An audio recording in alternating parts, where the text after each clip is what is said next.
All right, welcome you guys. I guess I've been wanting to say this since we scheduled this. We're going to have to talk about the elephant in the room. I just had to get that out of the way really quick. But welcome to the Leaders Who Care series. DR, Josh. I'll go with David first, and then tell everybody we're calling you DR, so they know. And Josh, it's great to have you here.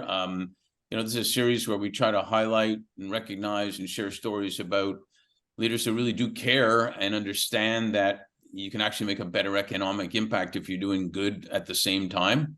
And from our conversations and whatnot, from what I see, you're definitely on that track and have been. And so best place to start is if you guys can, well, first of all, shout out to Greg Wallace for the intro.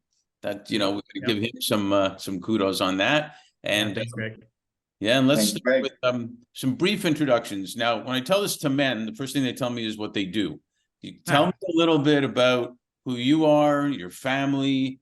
If you want to tell us your favorite color, that's fine, but maybe something you've never told anybody in the world that this is the time, stuff like that. So rock, paper, scissors, shoot. Who goes first?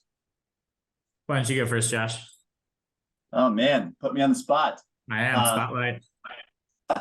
So I'm Josh, the founder of Elephant Energy. I've spent my entire career as a serial entrepreneur in the energy and climate space. I guess a fun fact about me, I've been to all 50 states, and I think I've been to 40 or so of the national parks, which has been pretty formative for me in my career. Family? I live in Colorado with my wife, who I've known for 16, 17 years. And our golden retriever, Scout. All right, Scout, way to go. Angler, of course. So, he might make a guest appearance here at some point. I hope he does. One thing we've learned from Zoom and COVID and whatnot is that we don't have to take ourselves so seriously anymore. And if a dog comes in or a kid comes in or whatever, then welcome to life. So thanks for that, DR. Yeah, it's nice to meet you and spend time with you today, Mark. Thanks for the time. I guess my background, I'll start the exact opposite way that Josh did. I grew up in Vermont with a family from California. And these are some of the most outdoorsy, redwood loving people that I've ever met. And even though we moved to Vermont, never lost that appreciation and interest in the outdoors, and have been a big hiker, a big skier my whole life. And sort of always wanted to put my life and career towards something that's bigger than myself, and a little bit, what can I do to improve our time on this planet? And the environment was the thing that sort of felt like this big tragedy of the commons, where it's everybody's problem and yet nobody's problem. And so how can I make it my problem and do a little bit to try and use whatever I have to try to make a difference from that perspective. Yeah, that's super cool. Well, being from Montreal, I saw Vermont a lot, and it is beautiful. But I must say I don't miss winters. I'll just put it out. I love Vermont so much that I moved to Colorado, which is basically the same thing with better skiing and more sun. So it's and skiing is there's ice skiing and then there's snow skiing. Right. So, well, continuing with you for a second, DR, what were you like then as a kid or a teenager? Did you put your fingers in plugs? I'll ask you both this back then. And that's what happened? Or were you lemonade stand guys? Did you play sports, music? What? Yeah, and I was always an athlete, more on the individual side of things, tennis, skiing. Those were my sports. And then hiking, just being outside and never competing on hiking, but always just trying to find opportunities to be outside. We grew up with a pond, was always hanging out in the pond, trying to catch frogs and play with the salamanders in there. Not so much to stick the finger in I think I stuck my finger in one plug and didn't do it again. So that usually happens. I learn quickly sometimes. How about you, Josh? Yeah, I'd say I had a pretty typical childhood. I grew up in a small town in Pennsylvania, kind of halfway between Pittsburgh and Philadelphia. I was a big nerd, as you can imagine. I played a lot of sports. I did Boy Scouts. I was huge into the outdoors. Mostly I started out with Boy Scouts, but then hiking, camping, fishing, hunting, pretty much everything that you could imagine, which gave me a deep appreciation for the outdoors. I also love to try to make money. I worked on the normal things, maybe not the lemonade stand, but recycling aluminum cans. I grew a ton of pine trees to sell. I ran a landscaping business. I really tried to just keep as busy as I could and do as many things as possible. At that point, I probably also developed a little bit of a streak for being a tiny bit of a rebel, maybe not loving authority and what teachers were telling me to do at all times. So sometimes to my benefit, sometimes maybe to the chagrin of the authority. Yeah, I think it's pretty good. Actually, I find it interesting. We'll talk about this after, that you guys were so interested in the outdoors that you decided to concentrate on the indoors. So and stuff, that's something we'll get into, but a little bit about the journey, starting with education. DR, you studied international relations, and Josh, material science and engineering. Yeah. What were you envisioning at the time? Start with you this time, Josh. Yeah, sure. So I went to MIT to do engineering, and at the time, everything was nanotechnology. Nanotechnology was going to solve all the world's problems. Material science ended up being kind of the closest degree to that. So it was a little bit of a mix of mechanical engineering, chemical, biological. But I had 4 or 5 different internships and jobs at all these nanomaterial science and technology labs. Just a ton of fun working on carbon nanotubes, biomedical devices, taking a ton of classes in the business world. But then maybe the highlight of my educational career was at the end of every year for 4 years of college, I went on a road trip across the country.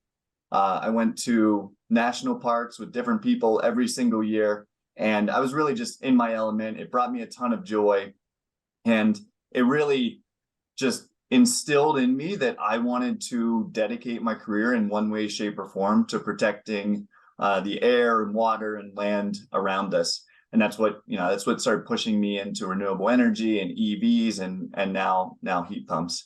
Just finding ways to have an impact on the things that I love.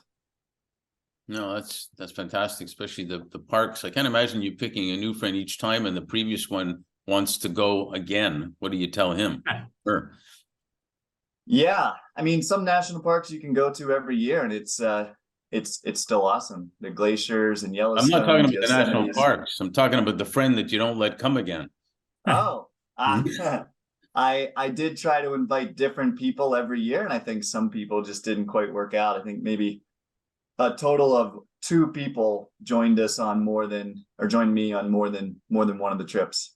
Well, you definitely find out about people when you travel with them. There's no doubt about it. Yeah, when you're living for 25 days with 4 people out of a Jeep and camping every night, they either become your best friends for life, or you don't talk to them again after those 25 days. Or you marry them. That was the 5th road trip that I took. was with my wife, and nice. Yeah, we're still married, so I guess I'm not too bad to be with on a long road trip. So what about you, DR? International relations to electrifying, Yeah, no, I mean, look, you can tell Josh is much more the engineer, probably a whole lot smarter than I am. I took a slightly different approach. I went to Brown University, and I think going to college, then I knew I wanted to make an impact on the world, but didn't really know what form was that impact going to take. Had this passion for the outdoors, but candidly didn't know that I could be putting my career towards trying to solve climate change. And so instead I took the position of, look, I just want to learn as much as I can about how the world works. How does society work? How do governments work? How do businesses work? How do they all work together? And international relations seemed like the most logical place to learn as much as I could about how the world worked. Figuring that, I'll never do anything with that, but at least I'll have a solid foundation for how the world works that I can then take to my future life and career. So it's really much more around, for me, how do I be a citizen of the world, and how do I make sure that I've taken a holistic, comprehensive view? And so Brown was a pretty unique, special place for learning a lot about that. Yeah, I would counter that by saying you're using it all the time, actually. Totally. Totally. And I think that's one of the things that's hard to recognize on the day-to-day basis, but I think when you take a step up and recognize like what are the macro labor trends in a market, and what are the pinch points in an industry, for sure you're using a lot of what you learned there from a liberal arts education perspective. Yeah. So work-wise, did you guys, I'm assuming, looking at your backgrounds, that you met at is it Altman Villandry, using my French accent? Is it Altman Villandry? Yeah, it's the New Hampshire version, Villandry. All right, but it gets it from the French connection to Montreal and all the French, so I'll go with Altman Villandry because it sounds so much better. I love it. Is that where the, that idea light bulb thing came up, or the seed got planted that years later you came to where you are now with Elephant Energy?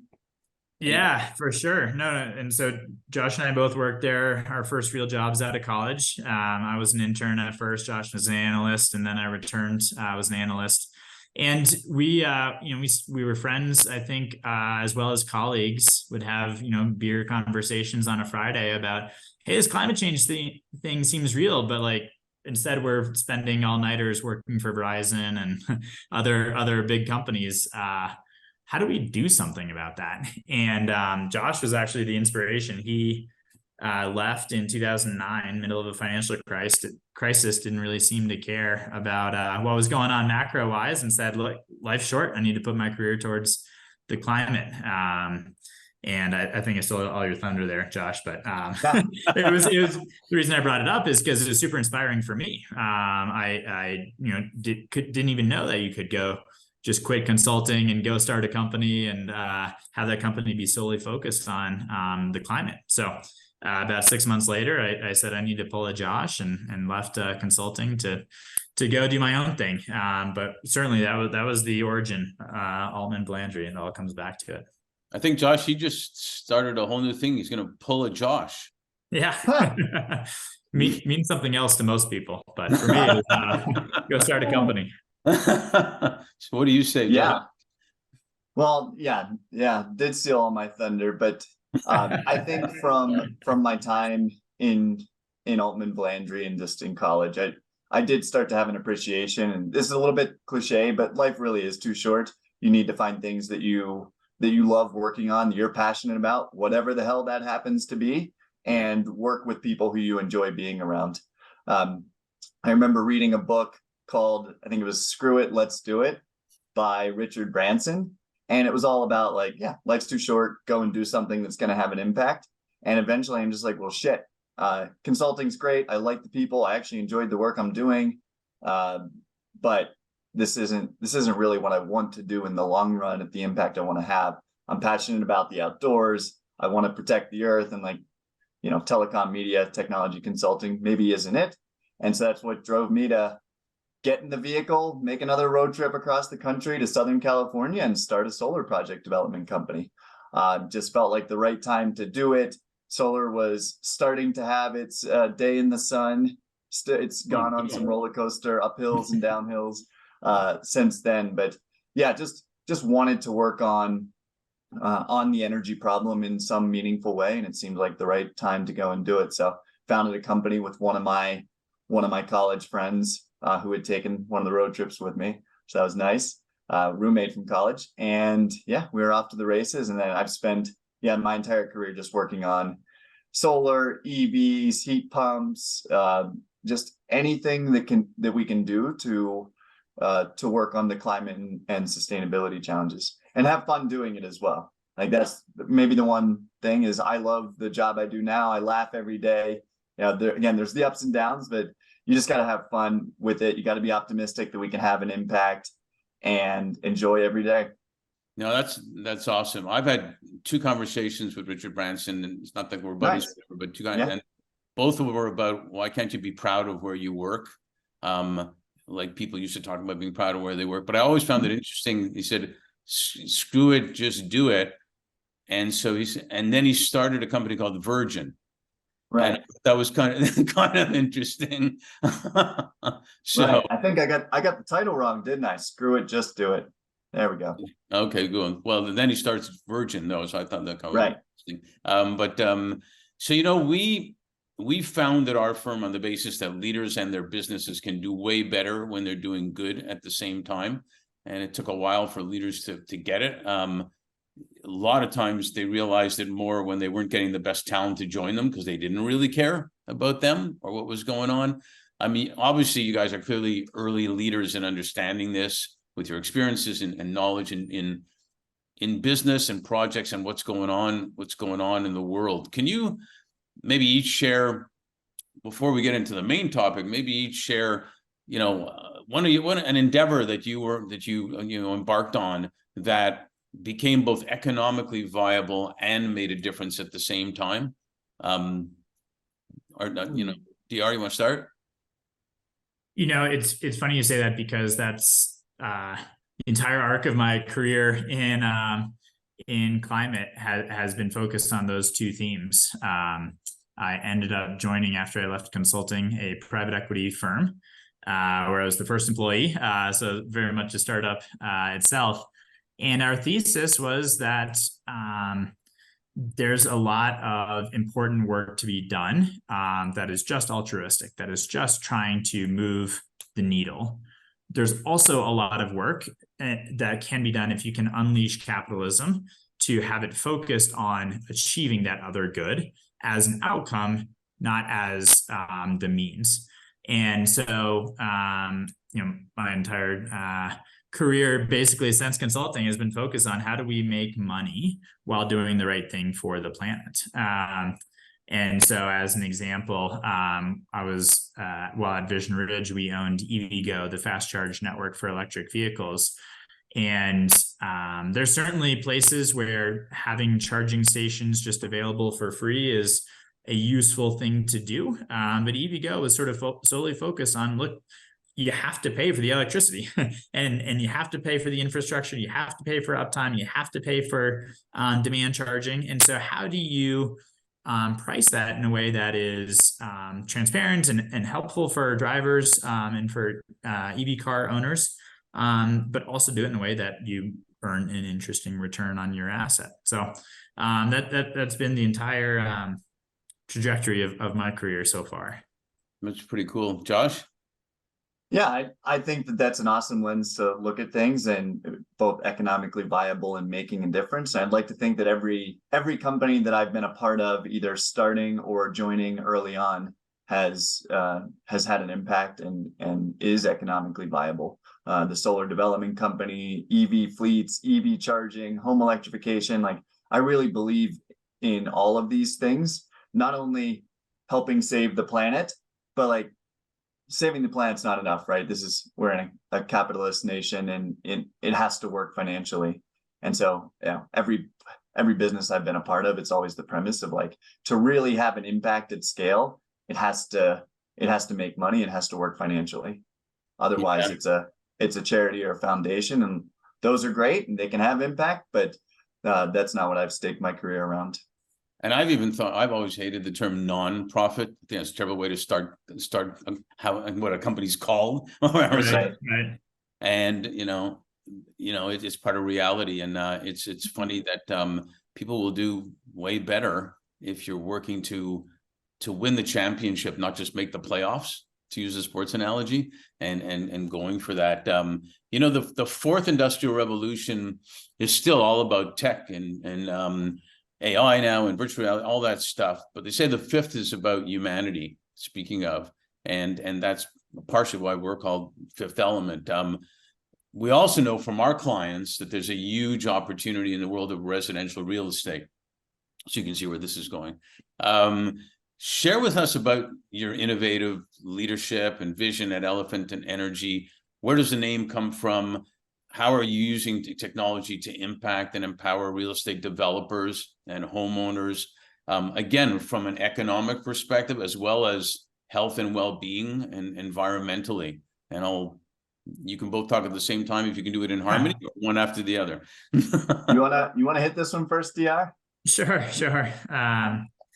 No, it's a great question, Mark. And look, the name Elephant Energy comes from two things. One is climate change is the elephant in the room, right? It's the most obvious thing that we're all maybe talking about a little bit, but probably not talking about quite enough.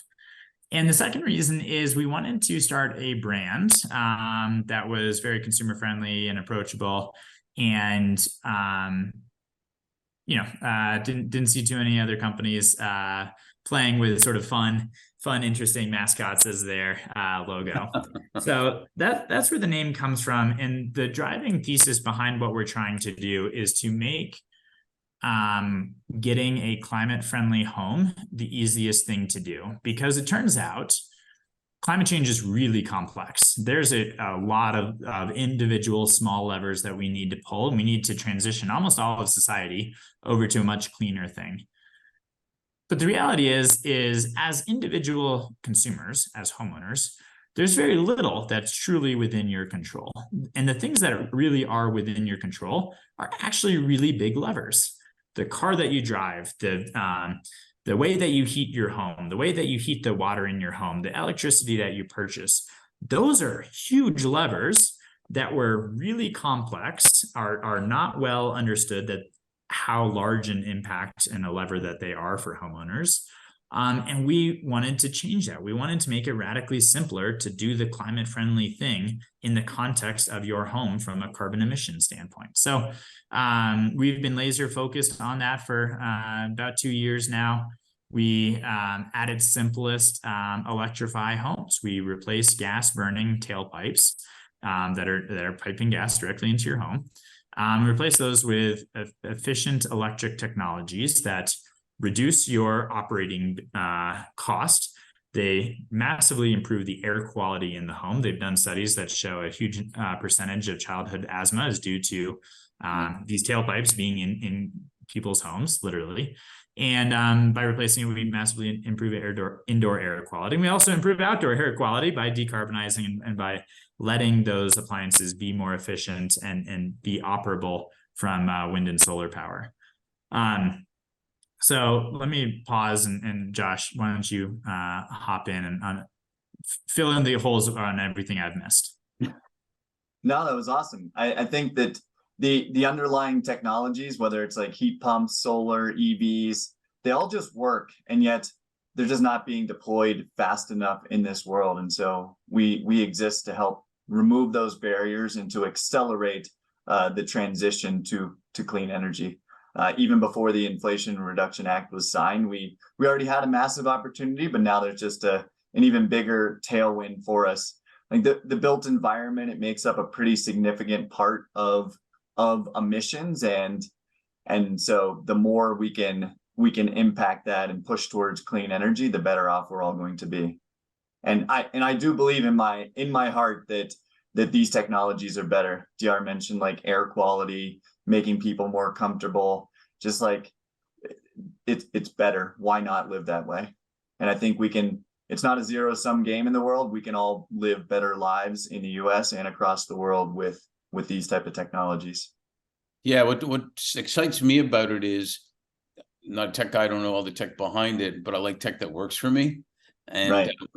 And we've worked with a lot of real estate companies, and smart homes became an advantage for companies like Lennar, who's been a client forever, as something to differentiate themselves to people buying homes who want to, have that type of thing, and health and well-being and prevention is becoming more and more finally important, rather than just fix what you're sick about. Let's prevent that from happening.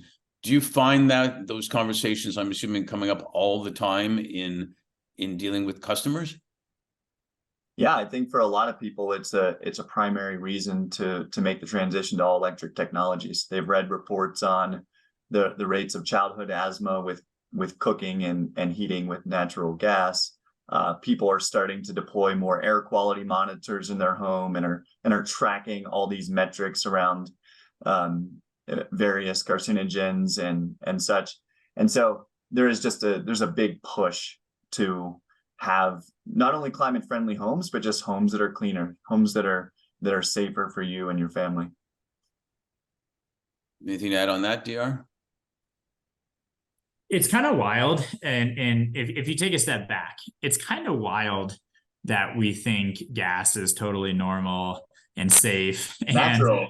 and natural, right? Like every couple of years, like it's really sad, but every couple of years, like a gas leak will lead to multiple houses literally blowing up.